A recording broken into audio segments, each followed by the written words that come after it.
खबरों में आगे बढ़ते हैं। कानपुर देहात के पीएम श्री केंद्रीय विद्यालय माती में पौधरोपण महाअभियान 2025 की भव्य शुरुआत हुई। एक वृक्ष मां के नाम थीम के साथ शुरू हुए इस अभियान में मंत्री राकेश सचान, जिलाधिकारी आलोक सिंह और भाजपा जिला अध्यक्ष रेणुका सचान ने भाग लिया। कानपुर देहात में पर्यावरण संरक्षण को लेकर एक बड़ा संदेश दिया गया। पीएम श्री केंद्रीय विद्यालय माती में पौधरोपण महाअभियान 2025 की शुरुआत हुई। आज मंत्रिमंडल स्तर की गरिमामयी मौजूदगी में कार्यक्रम का उद्घाटन सूक्ष्म लघु एवं उद्यम मंत्री राकेश सचान ने किया। प्रदेश सरकार की भावनात्मक थीम एक वृक्ष मां के नाम इस महाअभियान की आत्मा रही। कार्यक्रम में जिलाधिकारी आलोक सिंह और भाजपा जिला अध्यक्ष रेणुका सचान की उपस्थिति रही। छात्र छात्राओं ने पारंपरिक गीत और सांस्कृतिक प्रस्तुति देकर अतिथियों का स्वागत किया। मंत्री ने पीपल, बरगद और नीम के पौधों की त्रिवेणी लगाकर अभियान की शुरुआत की और कहा कि पौधरोपण केवल प्रतीकात्मक न रह जाए, उसका संरक्षण भी हम सभी की जिम्मेदारी है। उन्होंने सभी विभागों से अपील किया कि लगाए गए पौधों की निगरानी और देखभाल सुनिश्चित की जाए। मंत्री ने यह भी बताया कि आज पूरे प्रदेश में लगभग 37 करोड़ पौधे रोपित किए जा रहे हैं और यह सिर्फ सरकारी नहीं, जनता का अभियान बनना चाहिए। यह मुहिम राज्य को हरियाली के साथ एक नई चेतना भी देगी।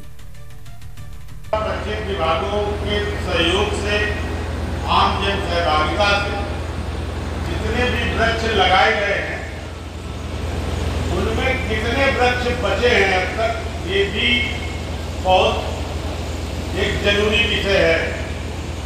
मैं जिलाधिकारी और हमारे अधिकारी आम मंच में बैठे हैं, मुख्य विकास अधिकारी, जिला अधिकारी, हम ये करोड़ों वृक्ष लगाते हैं और वृक्ष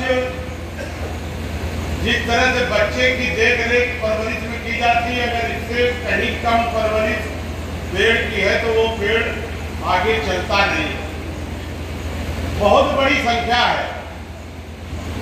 अगर हम 60-56 लाख पेड़ लगा रहे हैं, इसके पूर्व में भी हमें इन अभियानों से जुड़ने का लगातार अवसर प्राप्त हुआ। प्रतिवर्ष 50 लाख से अधिक का लक्ष्य कानपुर देहात का रहा है।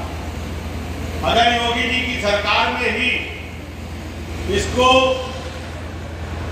पूरा जोड़ा जाए तो लगभग 5 करोड़ वृक्ष कानपुर देहात में ही लगाए गए होंगे।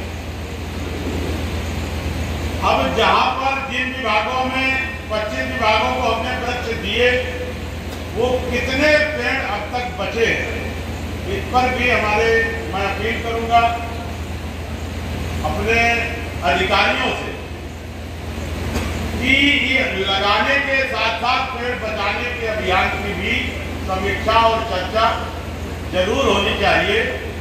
ये निश्चित तौर पर मोदी जी और योगी जी का जो विजन है कि हमें पर्यावरण बनाए रखने, देखा पिछले दिनों कोई सोच नहीं करता था कि ऑक्सीजन की कमी से लोग मरेंगे, किसी को कल्पना नहीं।